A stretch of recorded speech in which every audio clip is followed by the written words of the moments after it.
Emergency. There's an emergency going on. It's still going on. It's the third episode in a row where the fine readers of the Smegazine, when asked, ranked this as one of the worst episodes of Red Dwarf, and much like last week, episode 5, Confidence and Paranoia, isn't all that bad really, if you ask me. You get an entertaining Lister-centric plot with a very intriguing sci-fi premise that sets up the season finale, a little bit more character backstory and development, with more than a fair few laughs.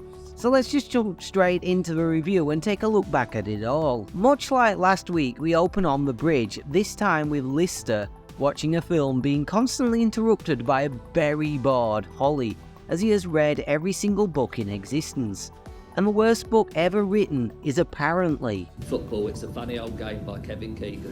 Which seems a little harsh when those pulp romance novels my nan used to read exist. In an attempt to keep himself entertained, he asked Lister to delete the portion of his memory banks that contains the Agatha Christie novels, which Lister does, using a Commodore 64. Cue much bemusement from Holly as to exactly what Lister has just done. I've done it. Done what? Erased Agatha Christie.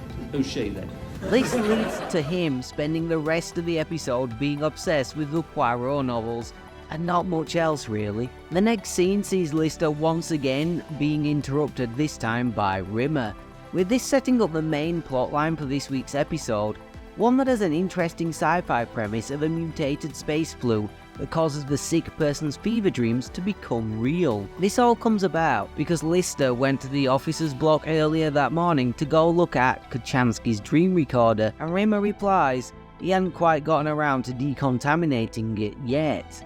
The dream recorder showed she dreamt about Lister 3 times, giving him hope she also had feelings for him, rekindling his need to turn her hologram on, something we've seen him want in prior episodes.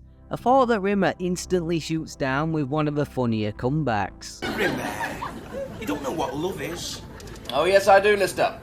Love is a device invented by bank managers to make us overdrawn. And when further pressed about love, replies with one of my favourite Rimmerisms so far. No, Lister, what makes us different from animals is we don't use our tongues to clean our own genitals. Rimmer's cynicism about love probably being a result of the fact he's only ever slept with one woman who was suffering from a concussion and thought he was someone else called Norman. This little tidbit shoots down my assertion he was almost certainly a virgin in last week's review, as he did in fact have sex with boxing champion Yvonne Magruder on March the 16th from 7:31 to 7:43 PM, including the time it took them to eat a pizza afterwards. Something I'd misremembered as him lying about not being a virgin, but he actually lies about when he lost his virginity, and that's an entirely different story, so I guess subscribe if you want to see that review when I eventually get around to making it. It is at this point that Lister becomes incredibly sick and starts to hallucinate, only problem being his hallucinations become real.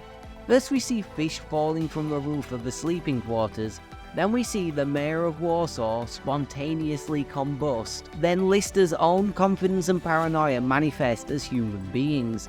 Apparently the 2 hallucinations of the mayor and fish are based on real-life historical occurrences that Rimmer mentioned earlier in the episode to Lister. These, I'm sad to report, didn't actually happen in real life and are inventions of the writers of the show. Although fish falling from the sky is a real phenomenon, just not one that happened in Burgundy. The mayor, except Lister, is though the first human to step foot on Red Dwarf in 3 million years. The actor was on screen for such a short period of time, he went uncredited, and on the DVD commentary, even the actors say they can't remember who he was, joking it might have been the late great Robbie Coltrane. If you do recognise who it is, or you are this actor, let me know in the comments. Once again, split screen effects were used to achieve the spontaneous combustion effect, mainly so that Chris Barry didn't get injured by the explosion, with the mayor, the explosion and Barry's reaction being filmed separately then combined in post-production. The rest of the episode is taken up by Lister's manifested confidence and paranoia. Confidence being a brash American 50s rocker type, allegedly being styled on Elvis Presley and played by Craig Ferguson.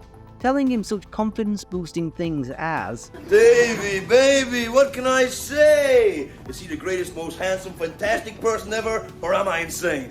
You're insane. and my own personal favourite. Hey, oxygen's for losers, come on! This actually leads to his demise when he removes his helmet outside the ship. When he and Lister go in search of the data disk Rimmer has hidden in an attempt to stop Lister turning Kochanski's hologram on.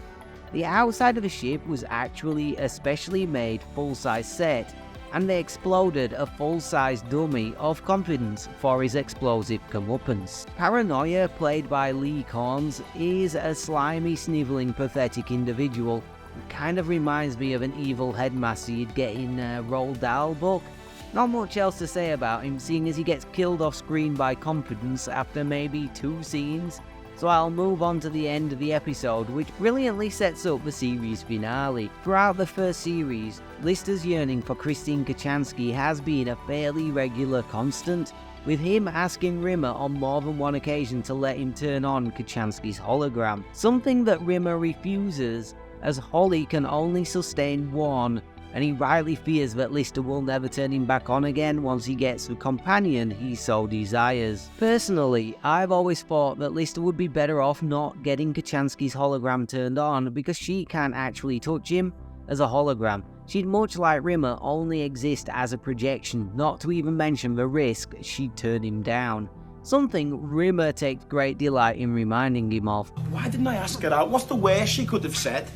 She could have said, no, you're a filthy, stinking, loathsome, disgusting object. I wouldn't be seen dead within a plague pit. This storyline ends for now with Rimmer getting the upper hand over Lister when Confidence comes up with a plan for Holly to sustain 2 holograms, and Rimmer has swapped the discs for a copy of himself when Lister turns what he thinks will be Kochanski on. Originally, this was gonna be the cliffhanger ending of Series 1, but due to the electrician strike that had delayed production on the show earlier in its run, Grant and Naylor discarded an episode titled Body Snatcher, where Rimmer stole body parts from Lister to create a new body for himself, in favour of writing a new finale. All whilst this is going on, the cat gets what for him in Series 1 counts as character growth, because now he's also incredibly selfish, which is admittedly very cat-like. We see this when he refuses to stop eating his food to help Lister, who has collapsed, and then brings Lister gifts of already eaten fruit. He does, however, get one of the funnier lines of the whole episode when he says this. Hey, this has been a good day.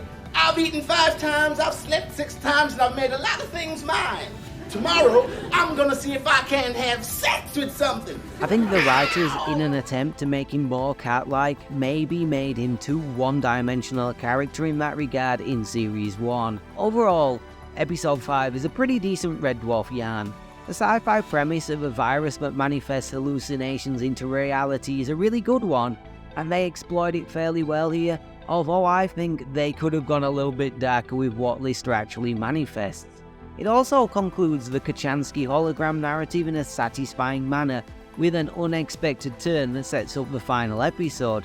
We get to see that Rimmer, even though he is a smeghead of the highest order, does actually like and care for Lister when he desperately tries to get the cat to help him save him, which is something that the show leans more heavily into as the years go on. There's also a nice sprinkling of laugh-out-loud moments throughout to keep you entertained. Not one of my favourites, but certainly worth a watch. Thanks for watching, and maybe consider liking, let me know what you think in the comments, and subscribing if you haven't already, you absolute smegheads.